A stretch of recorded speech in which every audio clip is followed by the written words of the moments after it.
Hello and welcome to Enchantment of Eternities, a review for Warhead, which is episode 25 of season 5 of Star Trek Voyager. This video is part of a series of videos where I review episodes of Star Trek as determined by my Patreon-only user polls. This poll was actually a tie between this episode and Drumhead from The Next Generation. Now, Drumhead is probably one of my more favorite episodes, probably more of a fan favorite episode, so you might be surprised why I didn't pick it.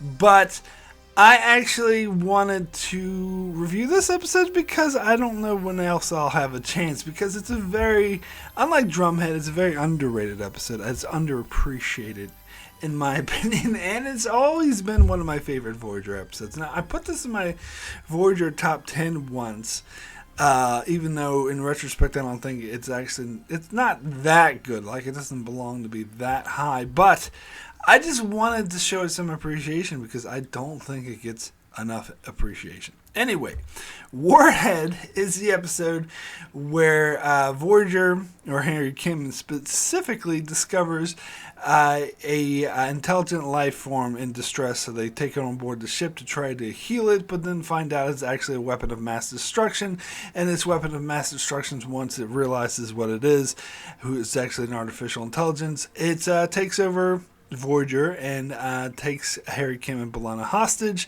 and takes over the doctor's body or hologram so it can communicate, and threatens to destroy Voyager unless they transport it to its target. But eventually Harry Kim manages to talk it down and make it realize that it was decommissioned 3 years ago and that there's peace. And so if it hits its target, it'll be killing a bunch of innocent people. So the warhead transports itself out into space to all the other warheads and detonates to destroy them so that they cannot kill the innocent people. Yeah, so I always like this episode. As I said, I always find it to be a little bit underrated.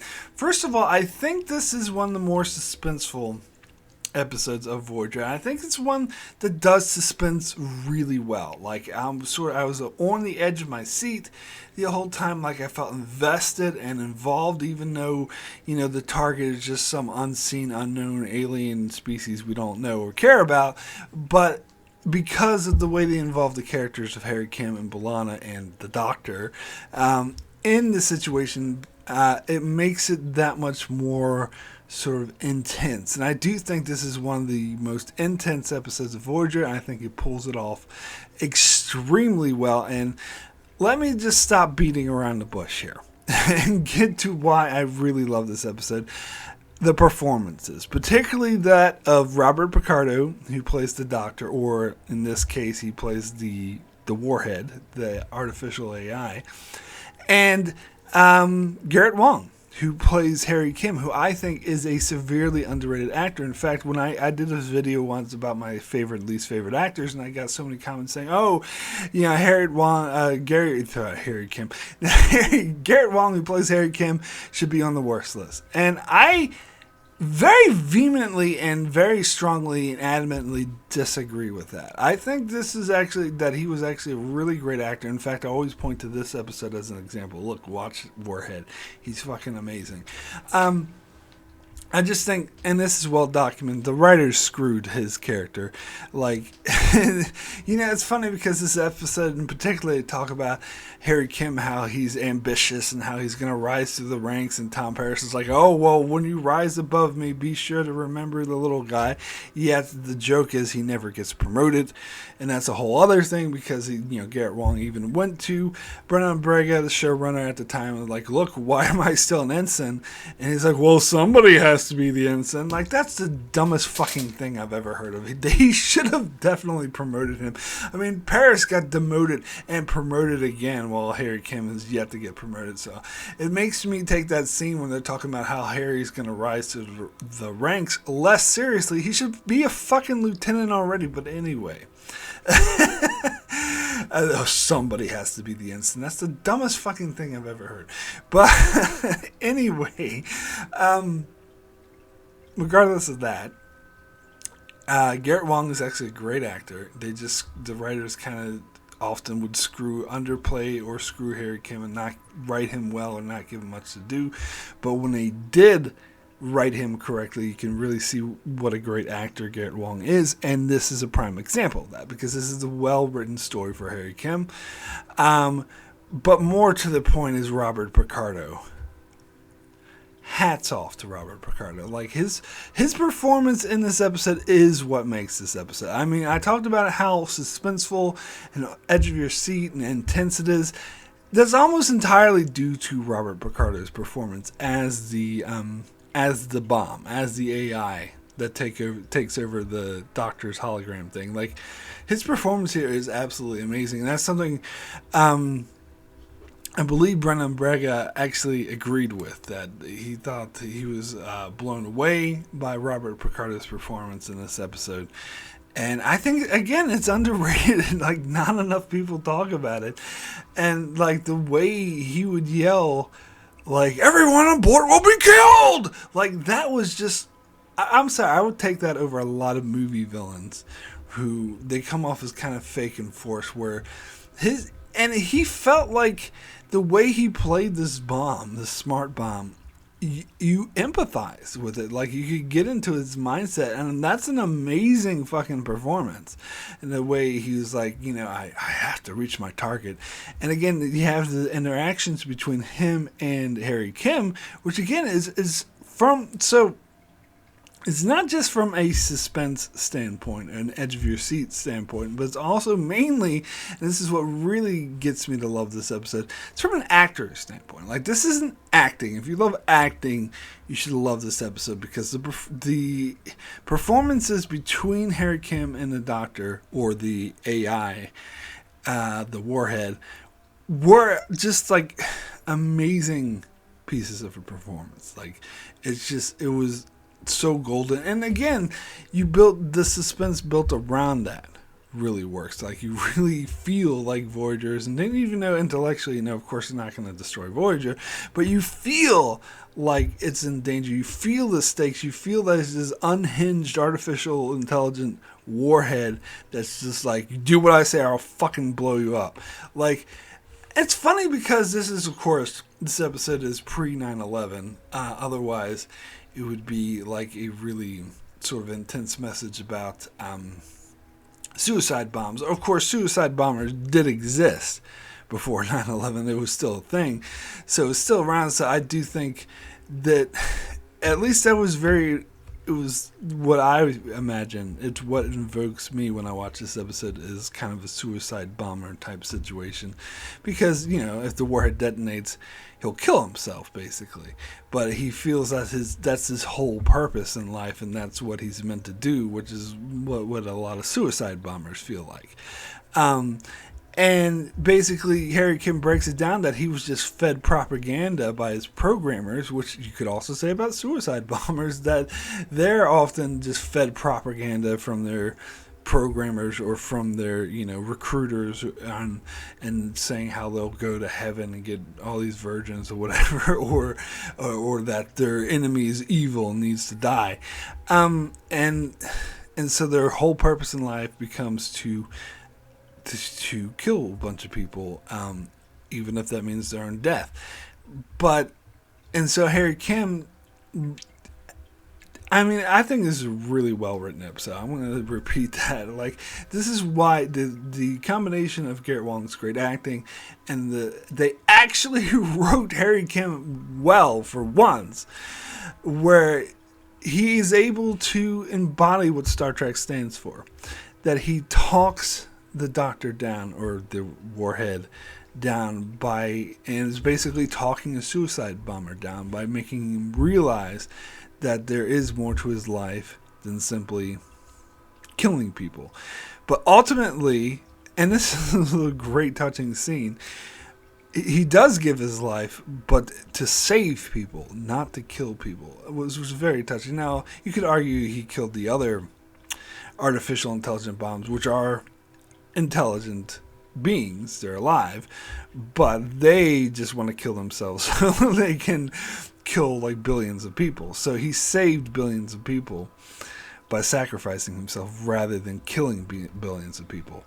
And Harry Kim helped talk him into that. And I think the progression I totally bought. And I totally love their interactions because, of course, the Warhead was in denial at first, as anyone would be who is fed propaganda, who believes all this propaganda and believes this is the way the world is. And when someone tries to tell you, well, actually, no, that's bullshit, that's not the way the world is, anyone's gonna be really resistant to that. And the Warhead, of course, was extremely resistant to that, to the fact of where he threatened to blow up if Harry Kim didn't just shut up and go away. But then Harry Kim's like, why? Why do you want me to shut up? You're afraid of hearing the truth.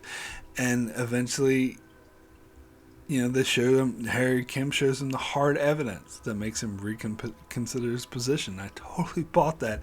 And I thought that moment where, Harry Kim, where he says to Harry Kim, beam me into space, and Harry Kim's like, no, I'm not going to let you destroy the world. He's like, no, trust me.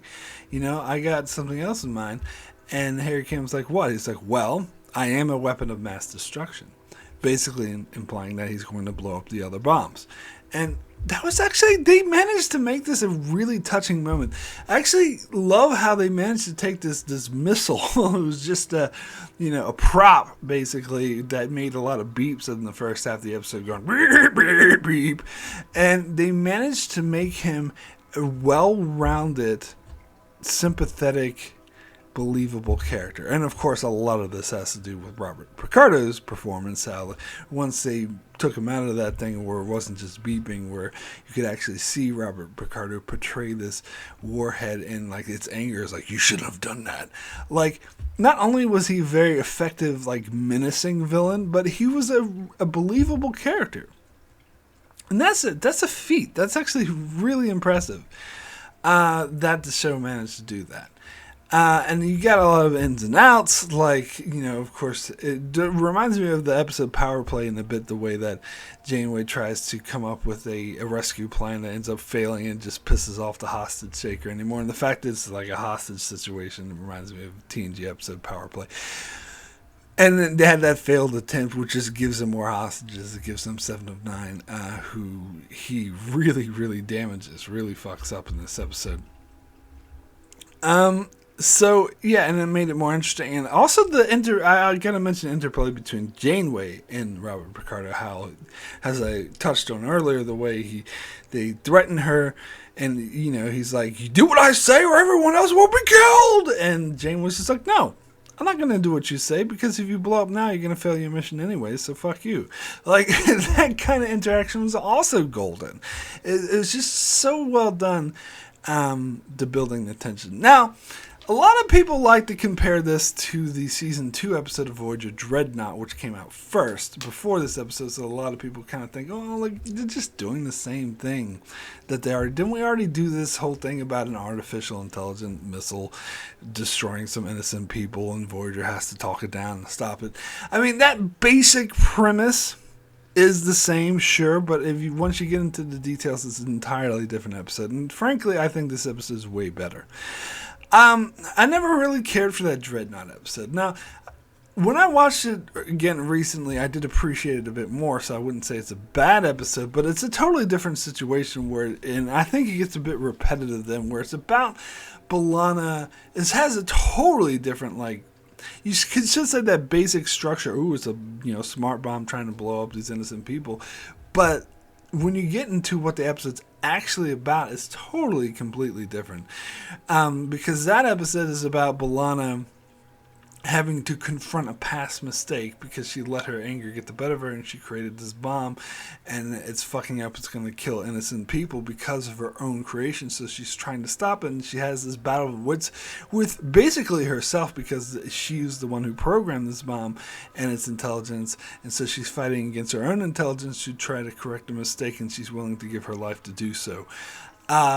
Which is totally different in this scenario, where it's more of a suicide bomber type scenario where there's someone who's been programmed to kill a bunch of people, and Harry Kim has to use his diplomacy and his skills and trust in himself too, because that's another huge theme of this episode. It starts out with Harry Kim running the night shift and trying to become more of a leader and leading the away team. So it's about him, and then at one point he was feeling sorry for himself, and B'Elanna's like, stop this shit, it's not helping anyone. So he has to believe in himself, he has to trust in his abilities. That's what this episode's about. So it's completely different, really, once you get into the wings. Granted, the premise is pretty much the same, but what they do with it and what the episode's actually about is entirely different. And as I said, I think this episode's actually way better, personally. And I love how at one stage, like, Harry Kim says to Janeway, it's like, when Janeway asks, well, what are you up to? She's like, and he says, there's no time, just trust me. She's like, okay, I trust you, let's go with it. I mean, that's great. That shows what a great leader Janeway is. That she trusts, even though this is, the ensign who's still green or whatever, even though he should be a fucking lieutenant at this point, but let's set that aside. But anyway, that she still trusts him. Like, she knows him enough to knows when, if he says to her, no time to explain, trust me, she knows that he wouldn't say that unless he bloody well meant it, and that she should just fucking trust him. And she does, and it turns out, like, perfectly. Like, that's great. Like, there's just so many great things about this episode. Now, getting back to the suicide bomber analogy thing, that's actually not what the writers said inspired this episode. They said it was more about, and at least Brendan Braga talked about getting the inspiration from this episode after watching a documentary about all the weapons left over from the Cold War, from the former Soviet Union, that are now just left lying around, and it could still cause damage or are up in the air. Now, that might have been a jumping off point of the idea of this episode, but I think where they took it ended up somewhere a lot different, where it's not really about that anymore. I mean, you do have the same theme of these weapons of mass destruction were from a leftover war that were activated by accident, so it could be about how some of these nuclear wars or weapons of mass destruction left over from the Cold War could be activated by accident or stolen by other people. So, I mean, you do have that kind of aspect to it, but I think the artificial intelligence part of it, and how, as I say, I think there's a much bigger connection between the suicide bomber, even if that's not what they intended the episode to be, or that wasn't their original vision. I think just working on that's what it kind of morphed into and more became about that. But that's just my opinion. So, yeah. So I don't think there's much else to say about that episode. As I said, completely love it. I think it does work well. I mean, you could talk about that merchant guy who was actually I kind of like that. You could tie that into the theme of the, nuclear weapons of mass destruction left over from the Cold War, because you have a lot of sort of arms dealers and people trying to sell them and whatnot, and how this merchant guy was only interested in taking the bomb, and Janeway's like, look, we'll give you the bomb, but we're going to take away its destructive opponents. He's like, no, fuck that. And he's, I'm not going to sell it for weapons. It could be used for the core alone. Like, I love the way the guy talked. And he was insisting that he was not going to sell as a weapon, but he was full of shit, and Janeway called him out on it, and he's like, oh, well, I wish you luck, and then he tried to steal it anyway, but then the bomb killed him, so you kind of feel like it was interesting, because it's a way to showcase how the bomb can be fucked with, and it's dangerous, and you shouldn't try to fuck with them directly the way this guy did, which raises the stakes of the episode, but also at the same time, it's kind of like, well, that asshole kind of got what he deserved, didn't he? Anyway, my rating for Warhead out of 10 is a 9 excellent. Not quite a 10. Like in the past I said I would give it a 10, but in honesty, as much as I love this episode, and as much as I think it does a great job at suspense and acting and all that, it's not as like powerful as some of the best episodes of Voyager, and it doesn't really have like as much of a draw as some of the top-notch episodes of Voyager, and underneath there's not that much. But I still think it is a really impressive episode. Definitely a 9 out of 10. So yeah, be sure. So that's my rating for that one. So anyway, thanks so much for watching. Be sure to check out my channel as I review many more shows like others. I'm doing Discovery at the moment and other Star Trek shows, The Expanse and whatnot. So be sure to subscribe so you can keep up with all of that. And thanks a lot for watching.